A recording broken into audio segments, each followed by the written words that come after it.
Paul. We are here with a special guest, Drew Peterson. Welcome. Hey, how's it going? Fine. How are you? I'm good, yeah. Good. Long time fan. I was just looking up. I used to write a lot of music reviews for Twin City Daily Planet. I found a review I wrote about the Dead Pigeons. Oh, wow. Yeah, Nice. yeah. Playing with the Lowest Pair almost 10 years ago. Yeah, that was a while ago. Yeah. That was probably the Cedar show we did. It was exactly the Cedar show. Yeah, it was great. But just as a way of introduction, tell folks a little bit about your music. You've been playing in a lot of different bands. Oh, long yeah. Time. I've been around forever. My first band was a band called 40 Watt Bowl, which did fairly well too. And then I went solo for a little bit. I wound up just instead of, like, I was on the edge of quitting, and I thought, man, I thought I'd test myself, and I was like, all right, what like, a solo guy with an acoustic guitar, what would be the worst room to play in? And at the time, Palmer's didn't have music. I was going to say Palmer, yeah. And I was like, wow. Yeah. Oh, yeah. I'm like, wow. I'll tell you what. And then they weren't doing music at the time, and that's when Keith and Lisa owned it. And they were friends of mine. I'm like, Keith, let me just, I'll come in and do it for tips. And and I thought, if it'll beat it out of me, is what I thought. But I did that for 6 years. I just picture a more country version of the Blues Brothers. Yeah, pretty much. I mean, that's a good, Yeah. Worse than that, it was like a Dan Fogelberg version of. It was very, it didn't quite fit, but Palmer's is a lot more loving and nurturing than people would think. It's a beautiful. Oh, it's yeah. I'm amazed at the music they play because they have some very experimental music there. And now it's beautiful. Yeah, it's wonderful. They got a lot coming through. Yeah, and people are like, it's not always everybody's cup of tea, but they're like, whatever. Yeah. We'll go outside for a minute. We'll come back in, or else they love it. And it is amazing to see how supportive, and it's really kind of a stalwart now of playing places. Yeah. And, Yeah, well, and that's where the Dead Pigeons come from. That's what I remembered. Yeah, players would, friends with a lot of musicians in town. They'd come sit in, and a lot of them would come and go, and all of a sudden something just kind of clicked, and that's the rest is history. It just what a great addition to the Palmers that you brought. Yeah, it was fun. That was a good time. Yeah. Well, and it makes me, especially because I think of seeing you go from Palmer's to the Cedar, which is about 50 yards tops. Yeah. But the difference between the ethos of the two. Oh yeah. How does that feel on stage to be at Palmer's where people are touching your feet to stage? Well, the funny thing is, like, the hardest part is probably not what people would think. It's more of the gear shift from, like, everybody's listening to, like, nobody's listening. You know what I mean? Yeah. I mean, people are listening, but it's Palmer's. You know what I mean? And I still play a lot of places like that where it's like you're engaging who wants to hear you, and the rest are just talking, or so I do a lot of gear shifting like that. And the hardest is like, you would think that, like, a great listening room is like, oh, that's got to be the easiest. In some ways it's actually the hardest, because you have these weird moments where you're like, I mean, especially the earliest ones that I had, I remember thinking, like, what are these people doing? And then being like, oh, they're listening. Like, like, I'm not used to that. Like, what do like, it can be really weird and awkward and fun. It's, obviously it's the... It's funny because you give me a listening room versus Palmer's to go see music, and I see music every night. I love music, but give me Palmer's, because sometimes it's uncomfortable for me to be in the audience of a listening room. Sure. It's like, God forbid I sneeze or want to say hi. Yeah. But there's got to be a lot of freedom. Well, there's kind of been like a listening room, like a renaissance here, and there's we've actually, me and my wife have helped a lot of places start them and run them, and they've changed, which is awesome. The big part is, like, you kind of have to train people how to be an audience. That makes it sounds like very insulting, but it's not meant that way. It's just like there's a whole way to respond.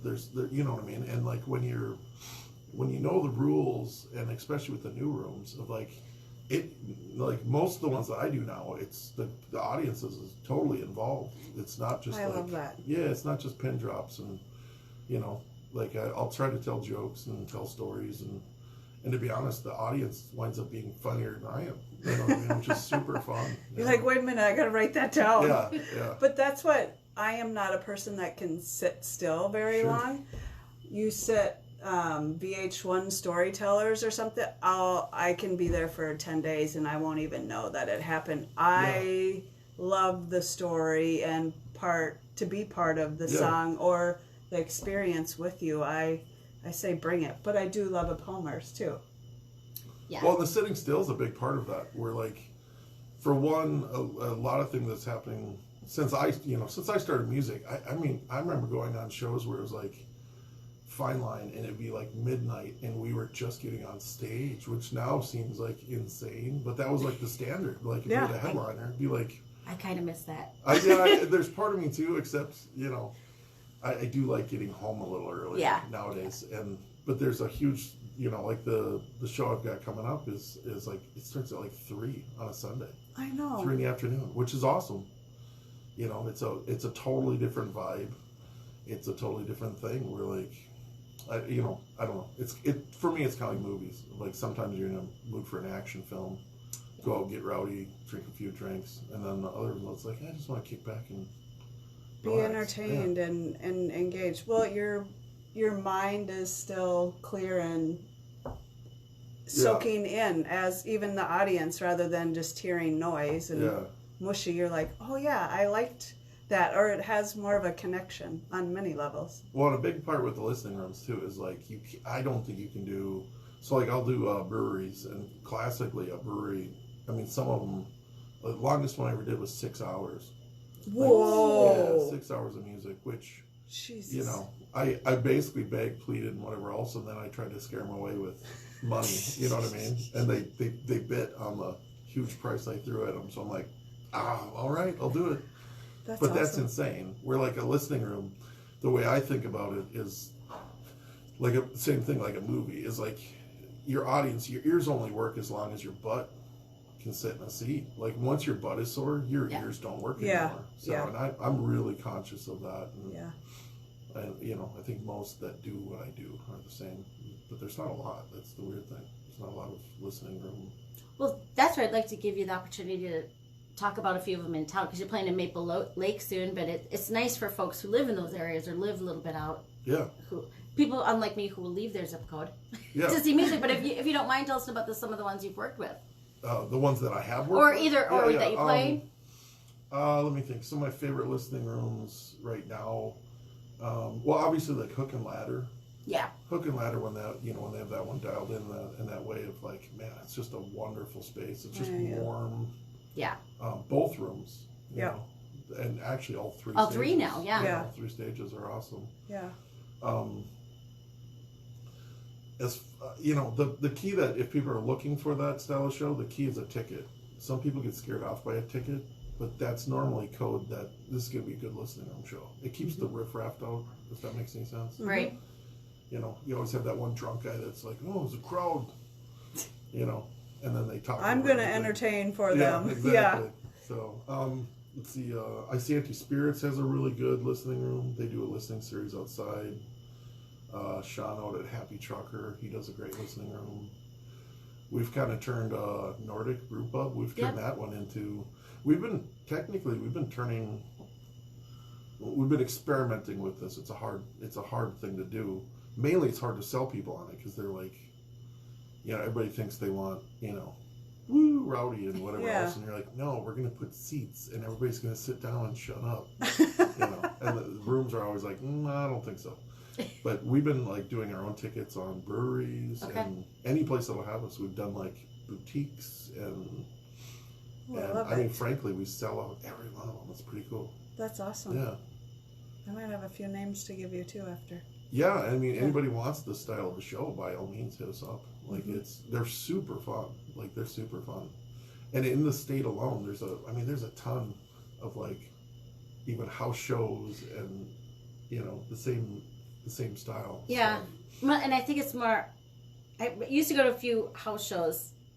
I think probably 10, 15 years ago, I went to more house shows because that's not a comfort space for me. But you bring me to a more public, a brewery or something like that, or that I feel. That's more. Yeah. I'm not intruding. Yeah. Sure. I'm Minnesotan that way. Like, what? Yeah, Go in your house? What? Yeah, they can get a little. They do feel weird at times, especially. I can't imagine as an audience, like if you didn't know anybody to walk in, all of a sudden, like anybody that doesn't know, like normally what they are is they can be as small as this room. Right. They'll put one chair, pull all the furniture out, and then everybody will sit like little kids, like Indian style on the floor. And those ones are like real. Like depending on them, they can be super intimidating because you're just like, you know, it's like little kids all up on their pillows. And I think that's when I used to go when I still had a kid who was young enough who would come with me. Sure. Turns out she's 19-year-old. She's not going to host show with her. But she was my youngest is a super outgoing kid. Yeah. Yeah, I guess if you're not so shy, it's easier to go to something. And I love the shows where I went to somewhere, it was almost like a potluck. You were invited to bring something in, and I could see where they'd be super fun for the more outgoing, or if you have a very outgoing child. Yeah. Well, there's a lot of them now that are more like a theater, like a Reader Homestead. You know that one? Yes. That one's really cool. Grand Ole Opry. Now that I think about it, and I do their website. Yeah, but that's a different. That is where you're kind of tiptoeing into the more public. Sure. Yeah. Yeah. Yeah. They're not as awkward to just be like, hey, I'm walking in your house. Yeah. Yeah. Oh, is that your grandma? No. I love that picture. Actually, Grandpa? Yeah. One of my favorite venues in the world is Driftless Books. Oh, we took there. Yeah. Have you been there? Yes, but it was closed. It was during COVID, but we took all the pictures outside on that funky art. Go again. Yeah. Like, the place is so cool. Eddie, the owner, and everybody that works there, they're super. It's like an anarchist bookstore, and it shows in every level. They'll even pan books, which is like awesome. They'll be like, go pick as many books as you want. Oh, that's fantastic. Yeah. Cut out the middleman. Yeah. Just get the books right now. It's really so cool. Yeah. And it's just a great atmosphere. The smell of like old books while you're playing. Slowpoke Lounge, that's another really good one. Where's that? Or Turkey River. Slowpoke Lounge is in Spring Green. Okay. It's in the same town as Shitty Barn, which is anher really good one. Okay. I've heard of that one. Yeah. Okay. Turkey River is doing a really cool one down in Iowa. You got all the cool. Byron's? Have you heard of Byron's? No. Oh my God. It is the wildest place. It's in the middle of nowhere in Iowa, right? And the owner is like this old hippie dude. Okay. And he politically and everything else, obviously he goes against everything around him. Like they're all, like the opposite, which whatever. That's the deal. Yeah. But he just decided, I mean, it looked like, it looks like somebody like went into the hardest churning surf and was like, I'm going to build a lighthouse right here. You know what I mean? And like, that's what it feels like, Byron's. And they do music once a week. Oh, wow. And they sell it out every time. Fantastic. And it's a listening room. And like, it's just this cool, wonderful Byron's, if you're in Iowa. Well, it's kind of fun to make it a day trip or even a weekend trip. I mean, that's a fantastic, to get to see the states around us, and it's a good day trip. Yeah. The great music. There's a lot of them. Yeah. We've had a lot of fun doing them. Yeah. Speaking of great music, should we listen to one of your songs? I know, but I have to say that I am not finding the ones that you listed because that's on Spotify. It'll be on Spotify. Look up for that first one. Look up Box Toy Bird. Okay. Oh, okay. Maybe that's You want to tell us a little bit about that song? Tow-Headed Girl. I wrote this in the basement of my in-laws' house when I was falling in love with my wife. Oh, yes. Yep. It to me begs the question a little bit. What age approximately are you? If think of being in the parents' basement, that sounds like a high school kind of. My wife was she was divorcing at the time. Okay, not high school. And I'm a musician, so I've always been like this homeless drifter, basically. So we were much older than it sounds like we should have been. We've been married for 12 years. Oh, congratulations! That's fantastic. Yeah. So it's probably 14 years ago. Okay. Here we go. Towhead Girl.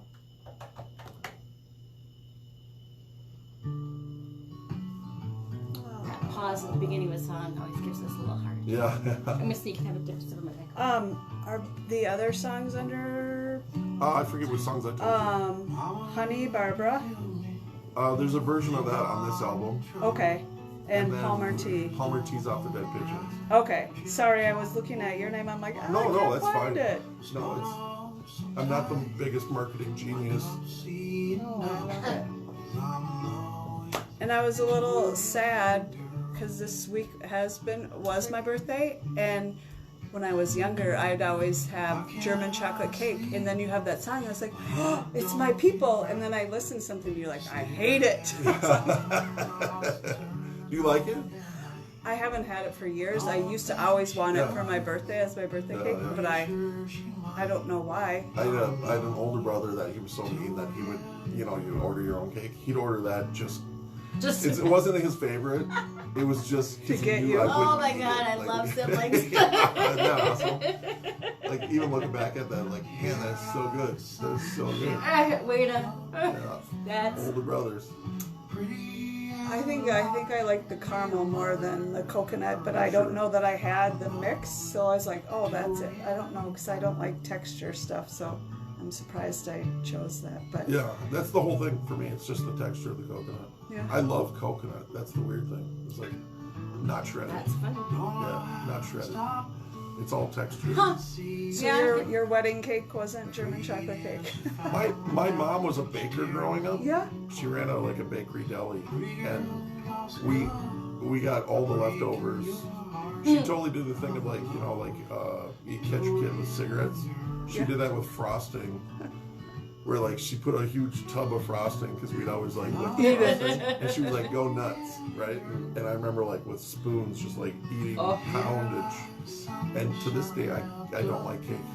It broke me of cake, everything cake wise. So even to this day, my whole family knows, don't give me a birthday cake. Any events, I will not eat the cake. I worked at a bakery for several years, a French bakery. I'll pass on the chocolate mousse, thanks. Yeah. Give me a cookie, because the owner's like, eat whatever you want. Sounds like a good idea. Baguette right out of the oven sounds great. Yeah. But it continues to rise in your stomach. Oh, yeah. Nothing like that. Some Diet Coke, 6 o'clock in the morning on your shift. Was that the new French? No, it's a place that was over here, Napoleon's okay. Bakery. Yeah, sure. Yeah. I was a baker myself for a few years. Really? Yeah. I loved it. At the new, I did it at a few different places. Where did you work? I delivered bread at the New French before. Okay. That was a long time. My brother cooked there for a while. Did he? Yeah. That's over 30 years ago for me. Well, yeah, this would have been my brother. Now he owns car washes, but he was a chef at Somerset Country Club and a couple other. Sure. But yeah, because he knew Lenny Russo. That's funny. Yeah. New French of happy memory. 20 seconds. And I gotta see, do I call it or is it that time? Yeah, I'm gonna do them just to be.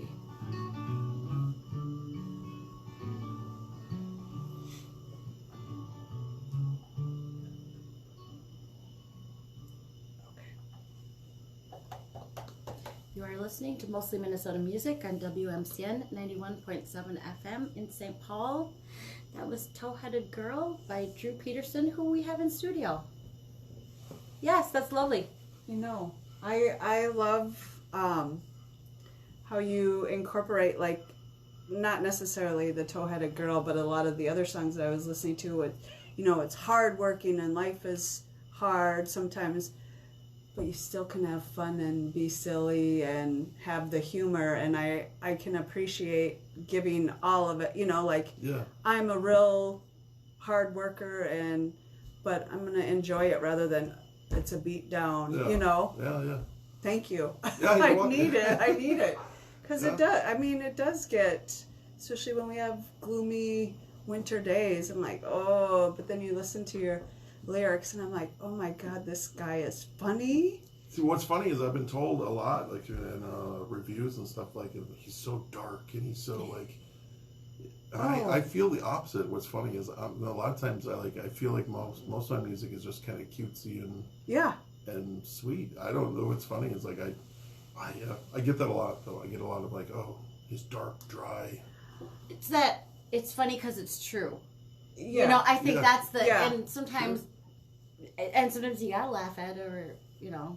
Oh, it's totally that. A lot of it's like that. Like, looking at hard things and trying to find humor in it.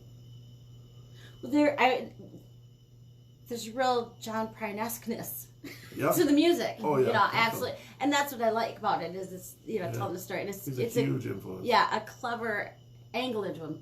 Actually, Shane McGowan, who just he's one of my biggest influences, and he's like, nobody does it like him. Nobody does that whole like Dirty Old Town, where he's talking about falling in love in just a crap hole of a town. Yeah. You know what I mean? Somehow you love it. Like, it's this, you can smell the gross city, and I was gonna say earlier, it's the Irish black humor.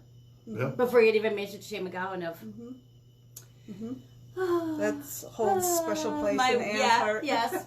Who, Shane does? Well, yes. You know, I never met him. I don't know him, but we lived in the same part of Dublin. I used to see him stumbling down the road one time. I had one Christmas Eve, and then I'll stop about Christmas Eve. I got tickets to go see the Pogues because I had heard Sinead O'Connor would be singing Fairy Tale of New York. Oh, wow. And she did.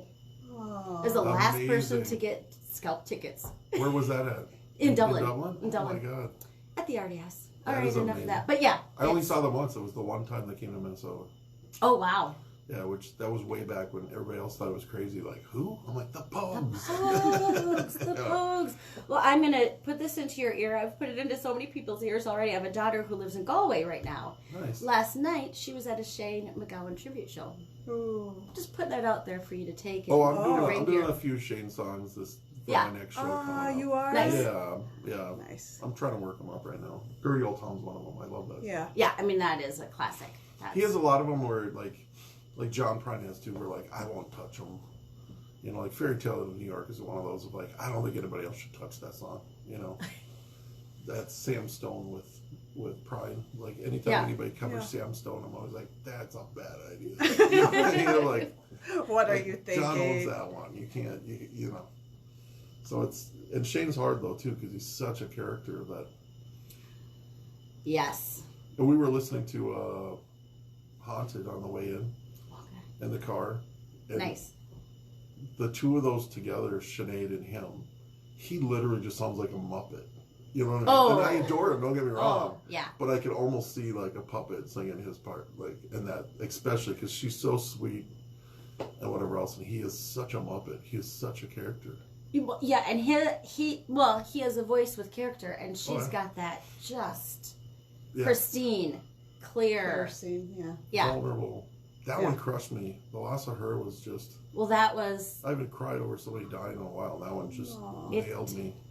We were in Dublin when it happened to my girls, and I were so it was very, and it had my encounters with her. I knew an inch better, but that was.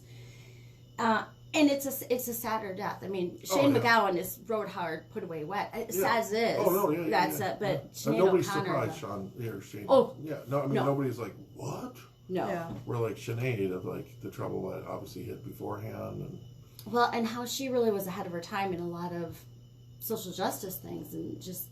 I think of probably all of our lifetime, she's probably going to be remembered the most if history does right by her. Right. Seriously, like I love the fact that her biggest hero was like, Bob Marley, who was a social justice hero, and I think she's right up there with him. Mm-hmm. You know what I mean? I totally do. Like she was amazing. Well, to put her career on the line on Saturday Night Live and wrap up the picture of the Pope, and it's funny because people, and I'll just say, raised Catholic, people who are Catholic are like, yeah, I get it. People who aren't, that's so disrespectful. I mean, I should say many people who are Catholic are like, I get it. Like, yeah, I get it. Especially in Ireland when what was happening in the day. I mean, it's just. I was doing, as a tribute to her, I was doing Black Boys on Mopeds. Oh. Live. And I've never had that, like, that song, she wrote that in her early 20s. I think she was like 21 when she wrote that song. And might have been 22. Well, she was in her early 20s. I thought you were saying, yes. Because, I remember It's the only song I've ever had that I've been asked to stop. Like that literally happened. Yeah, I'm not gonna out where and what. No, really. But they were like, yeah, they're like, you need to. That. Yeah. Like, yeah, that would have been. It's still that controversial. It's like they were in the defense of the place. They were really just worried of like obviously losing business of like right. But on the same side of it, the fact that that song is that old and it has that much power. That message on that one, which is just about violence. Yeah, because that would have 1988 when it would come out. Somewhere around 87, 89, yeah. Yeah. So where do you get the inspiration for your music? You've got some through the stories, through the. How do you come to them? Oh, I just steal it all. No, That's awesome. It's all just stolen. It's. I don't really know. It's one of those. I'm actually one where like I'm very much just a farm kid. I'm not very into anything overly spiritual or anything else like that. But with music, it's different. I honestly believe there is a weird. I've had the experience where like there's a muse. I don't know what you want to call it, but there's an ether you can plug into it, and if you're open in the right way, you can pull them out. And there's also a weird thing of like you can ignore it, and those same ideas will go past you, and somebody else will do them. That's the weirdest part where you're like. Well, and music meets you where you are, because you may listen to the same song, you may sing the same song every day for a week, and it doesn't soak in, and then suddenly you're on your bike, you're in your meditative state, and go, oh, that means something totally different to me now, or even. What I thought about a song when I was 20 is not what I think about it now. Oh, that's a big one. Yeah. Oh, yeah. I like to think of my stuff, most of my stuff, as dark coffee. Ooh. That's what sometimes it seems like, oh, this would be easy to, but there's always something more to it. That's always the big thing with my stuff of like you can dig in. There's a lot of like little Easter eggy. Before that was even a thing. Like I always loved that in the writers that I loved, and I try to do the same, like John Prine, in that way of, God bless his house, said the knick-knack shelf, that kind of stuff of like, kind of have to pay attention. Well, it's, and it's the kind of art that lifts up other art, and it keeps that community going. I mean, I think that's how literature builds and builds and builds, gets deeper and wider. Instead of just getting... Well, you really start understanding that you're standing on other shoulders. Yes. That's a big one. And people that want to... there's a lot of people, especially... It's a very different thing. Like, the style that I do and what I do of, like... I've been put on bills with, other... Like, jam band stuff. In my head, I'm like, why? Because to me, that's as different as, like... Oh, yeah. Two totally different things. It's like broccoli and chocolate cake. Right. You know what I mean? Like, why am I on the same plate? Like, I don't understand it. But, it's... But does it work? Not always, no. No. I mean, because I think that's the other thing about music is you can... it seeps into people. But, sometimes it's the wrong day, it's the wrong time, it's the, I did a tour once with a buddy. He goes by the name... Well, he went by the name Crankshaft. Oh, we have talked to... And he's just a good buddy, and we were at a point where we were like, God, we like never get to see each other. Let's do a tour together. So my wife booked this whole tour, and we didn't really think it out. Yeah. And that's a really good example of like his music's fantastic. You know what I mean? And I'm fond of my stuff, but we found also fantastic. We found that it was like Dan Fogelberg and Motorhead were on tour together. Yeah. It made no sense, and like. Every room we went to, either he would win it or I would win it. And it was not like a contest between us. No, but it was it's literally just like, depending, I'd get up and play and I'd clear the room. You know what I mean? And he'd play and he'd kill it. Or vice versa. Yeah. Where like I'd get up and I'd kill the room. And it took us a little while to be like, we were like, what is going on? Like, and that's a great example of like, some things just don't mix. Oh, I was going to say, it sounds magical to me, but I like the sweet and sour, like mix it all together. Yeah. It's fun because it's like something that you think that you wouldn't enjoy, or it's not what you normally gravitate to, and then they get you there. It's like, oh yeah, I hear you. Some I of like the shows this. worked. Yeah. Some did work, but none of them were like, knocking them out of the park. You know what I mean? Some of it was like, they were like, all right, I get this. This is all right, it's all right. But nothing was like, but literally, we would take turns clearing the room. Is that funny? It was that weird. It's a good making of a festival. Yeah. Where it's, that's what I like about a festival, yeah. is hear a lot of different things. But yeah, sometimes on the bill you think, what on earth was... Yeah, I don't do a lot of festivals anymore. I really started turning them down and stuff. There's a handful of them I really like, and I will still do. But festivals are one of those things. Like, they're great for finding new music, but they're not for my style of music. There's not a lot of like singer-songwriting listening room. Right. Most of the days it's a lot of jam bandy stuff still. Yeah. Yeah. Yeah. Which is awesome. No, yeah. Yeah. I get it. I like it all, but yeah. Should we play another? I know. Sure. Song? This one is Honey Barbara. Do you want to tell us anything about that one? This is based off of a movie. It's an Australian film. I hesitate to say the name because I've had people come back. The name of it was Bliss, as I remember. But there's some other movies named Bliss that are really disturbing, and I've had people be like, "Why did you?" So and it's out of print too, so don't even go find it. It's a beautiful film about a guy who falls in love. He wrongs the girl. He literally camps out on the land next to her land that she bought, and he grows this honey in it that takes. It's something crazy, like 6 years to grow the plants, to get the blossoms, to do. It's literally like this love story over, like it takes him like a decade to win her back just by making this honey to show her like, that's what Yeah, some about. patience. Yeah. You can just help me raise my bar. Here we go.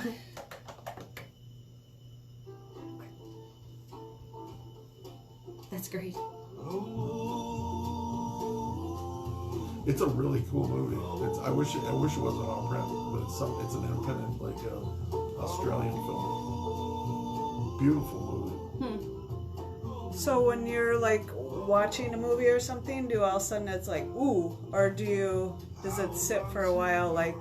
Well, no, like with this one, that's one of the more ether things of like Bob Dylan's one where like he gets criticized all the time of like people are like, oh, he stole this, he stole that, he stole this. As a musician, I'm like, yeah, you are. That's all we are. In. We're just giant like colanders that take in everything and then redo it. Yeah. And in some other way. That's everybody though. Yeah. You're soaking in. But someone like Bob Dylan, he's held to a standard of like, you know what I mean? Where like I can get away with whatever. So with this song, it was like I didn't realize that's what I was writing about. I was writing about some of my own memories. Okay. And somehow it intertwined, and I realized of like in writing, I'm like, oh, it's actually this. Yeah. So I leaned into that. Oh. Yeah. Just helps give you a little push to go through too. Yeah. Well, this was also from a writing group. There's one out on the West Coast called the 52 Week Club, and the prompt that week was rainbows and rug burns. Rainbows and rug burns? Yes. I love that. Yeah. So there's a line in that that's about rainbows and rug burns. It's about being young, being in love. The line is embroidered little rainbows pulled down to rug burn knees. Nice. I love that prompt though. It's really good, yeah. Yeah. The songs that came out of that were fantastic. They were really good. Okay, this one's shorter, yes. We have like 15 seconds. That's the garage version. That's my demo. This one is? Yeah. Really? Yep.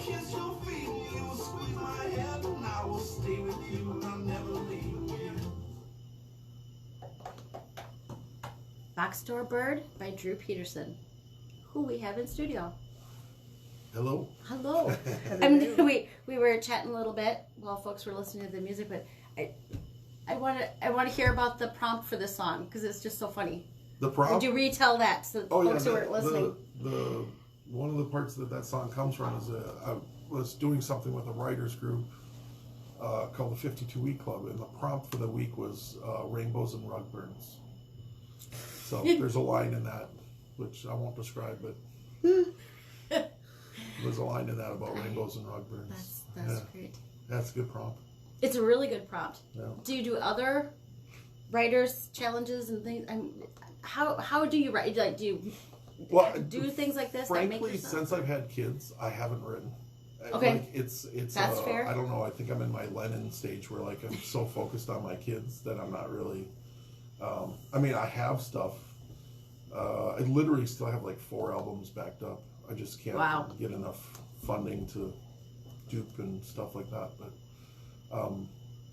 so writing, I feel like I'm losing it when I write it. So it's probably dumb, but I almost have this thing of like, I don't want to write them until I can do something with them, if that makes any sense. Oh, that absolutely makes sense. Yeah. Don't give me a class on something I'm not going to have to do for a while. Yeah. Yeah. But normally for writing for me, like the writer groups, to be honest, I wound up dropping out of that one just because I write more than I get almost too anxious for it. Of like, I'm horrible with stuff like that. Like if I'm watching a TV series that I have to wait once a week, no, forget it. I love the binging. Someone just asked, have you been watching The Crown? I'm like, I've watched all of them now. It came out yesterday. Of course I've watched them all.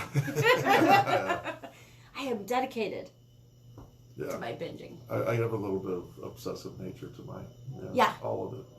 Yeah.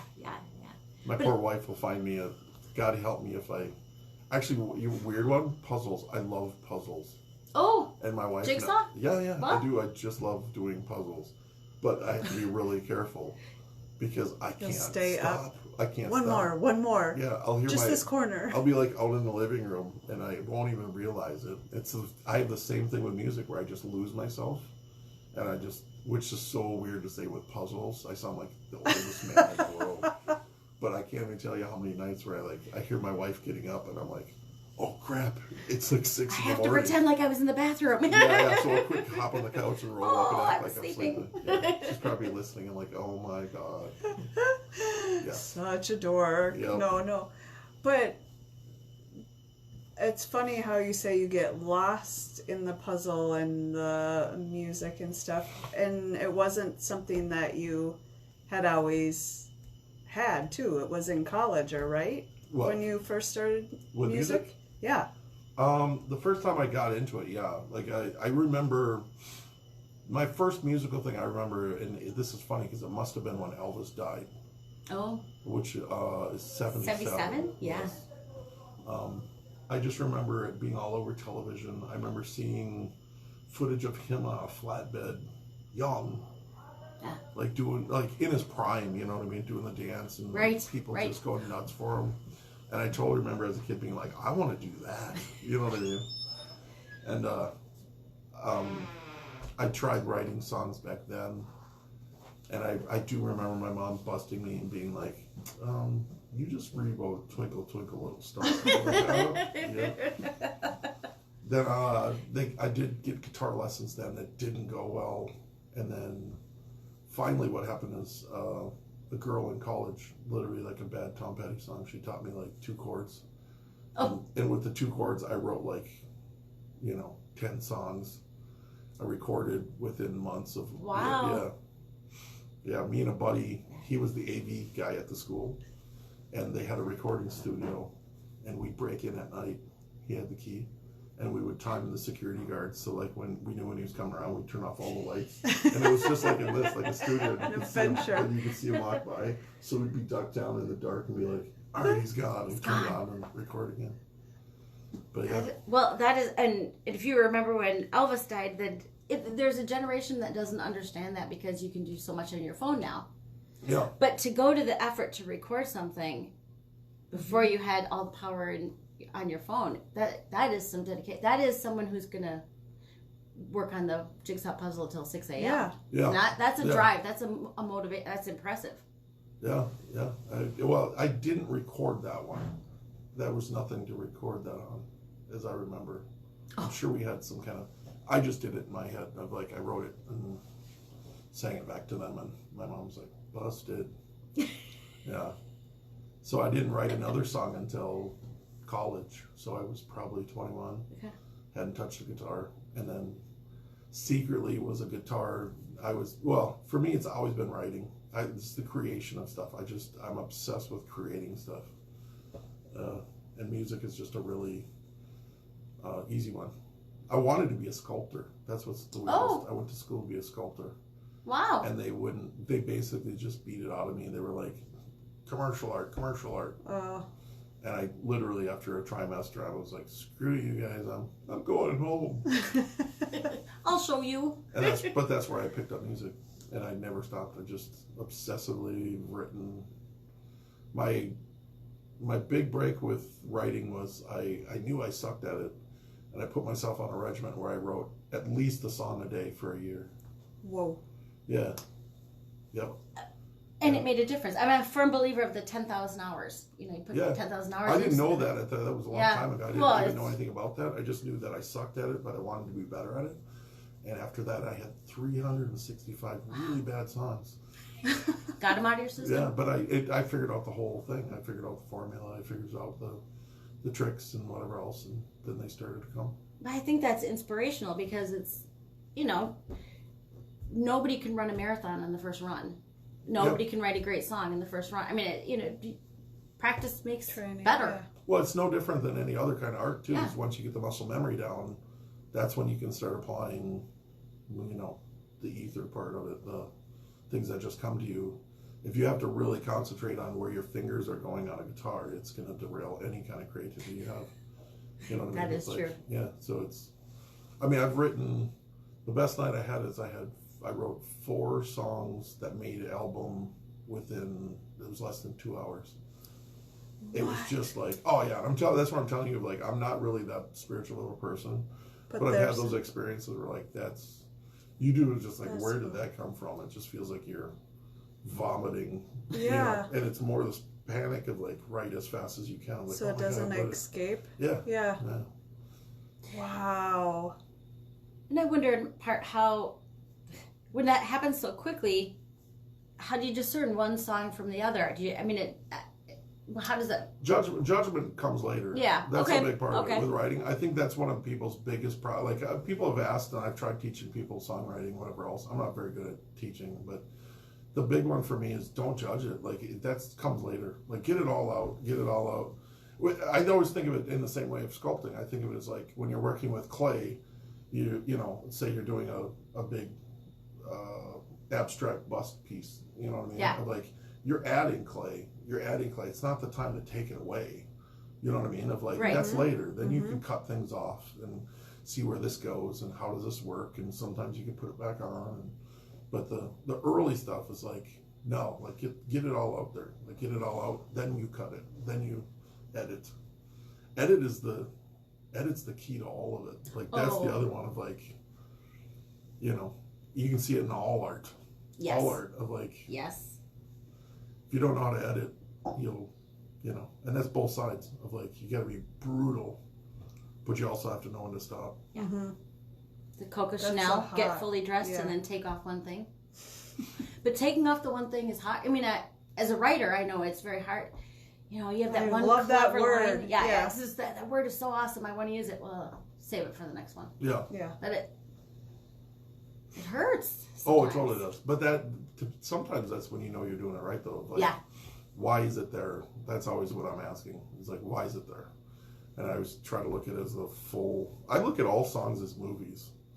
So I think of them even as, me and my son watch a lot of movies, and we critique them. It's always part of the fun of it. And like a good example, if you know this, Tarantino, his editor died. Oh. And I'm not kidding. We went and saw that movie, the movie he did right before, which was the Hollywood one. What's it called? I'm sorry, I'm so bad. Oh, the one with Leonardo. Yeah. Once Upon a Time in Hollywood. Yes. And we're big fans of his. But I was like, instantly, I'm like, something happened in that film. It is so self-indulgent. It's way too long. It's like he couldn't reel it in. And I was like, what the hell? And then years later now, it came out that Noah's editor died. Wow. Yeah. And it shows in that movie. It's just like, it's a great movie, but it's like he didn't have the guts to be like, let's reel this in. Yeah. I feel that with Bob Dylan all the time with his early stuff. and like 18 verses. Like, dude, Exactly. Reel it in. Yes. Yeah.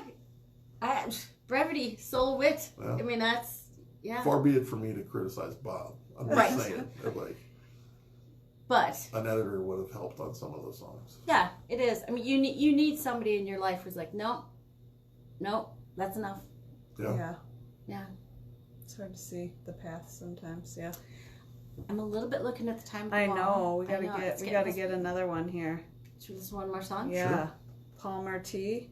Yeah. For This folks who one- don't know Palmer T. Yeah. He was in the band for a heartbeat, and he fell in love, and he was kind of dreading. He didn't know like what he was scared to jump, chase her, and I remember being like, dude, it's a long life. Go, we'll see each other. You know, like it's you know, go do it. And it's turned out awesome for him. He's in a great band, and then, you know, the love stuff didn't work out. I was gonna say, yeah. But still, he's doing what he loves, and he needed to jump. Yeah. That's what it's about. Yeah. I love that. Palmer T. Palmer T. I remember seeing him soon after the relationship had fizzled, and I was in an equally sad, and I was like, it's so refreshing to see somebody on the stage as sad as I. But I mean, you could just see the. Yeah. But it's awesome that they still play. I mean. Yeah. That's Thank God rising they do. above. Yeah. Yeah, she's married now, I think. I haven't seen them for. I don't know if they've even been in town. Or I if haven't seen him forever. Yeah, well then. He actually lived with us for even a winter. Okay. And then after that, I haven't seen him in years. But that's musicians.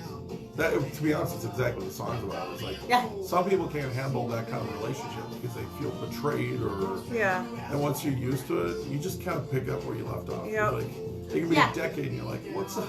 That's Yeah. it. Let's go have a beer. Yeah. Yeah. We're like that. So we see each other every now and again, and she won't. She doesn't tell me about any of the. But it's. You know what happened to me on the bus yesterday? I'm like, no, tell me. I mean, you don't miss a beat. I have no idea what's going on. I don't know where she lives, where she works, but I know exactly what happened on the bus yesterday. I love that. Yeah. All right, yeah, I'm looking. We're gonna have to sign you off as soon as we're. Oh yeah. I didn't realize it was that. You're a good storyteller. Yeah. Oh, yeah, I get chatty. Somebody. I like that. We have to. I'm Yeah. locked in a house all the time, so. Now I'm thinking, who has a big enough house for a house party? Or Yeah. You ever want to throw one? I know. You know what's funny is people are always scared of them. They think they're a bigger deal than they are. It's No. super easy. yeah. Call 20 of your friends. Yeah. Just No. inform them of the deal of it. Yeah. You know, don't invite that one friend. You know, we all have that one friend who doesn't know how to shut up. No. But otherwise, yeah, they're a blast. I know. I love that. Like I said, I would sit and just listen, and hear all your stories because I can't get enough of that, too. And Well, I'm due for good a music. show in the cities too. I haven't got any plans. My last big Just one. don't show up in your tidy whities in the bathroom. Yeah, nobody wants to see that. No, teasing. Performance art. Be a theme party. Yeah.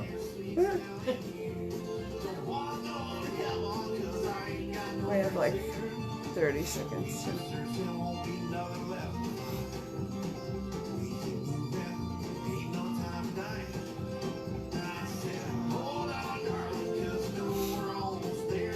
Do either of your kids play or interested in music? Well, my youngest are too young Okay. for pretty much anything. You know, they don't. Yeah. I got a 7-year-old and a 10-year-old. They love music. My 20-year-old shows a lot of interest, but he.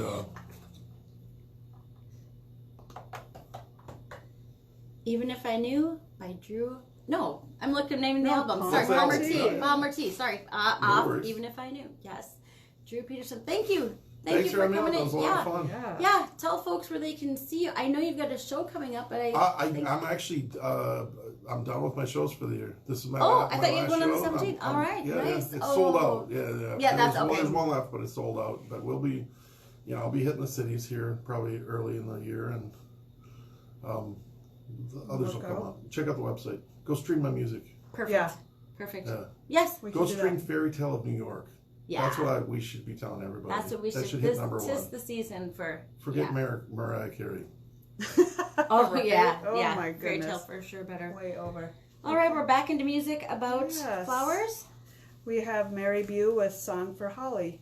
And I'm going to say Mary Bew is playing on December 14th at Tina Schlesky's Pajama Party. And that is a loaded bill. A great bill with a kind of a new super band, Quattro. It's Tina Schlesky, Mary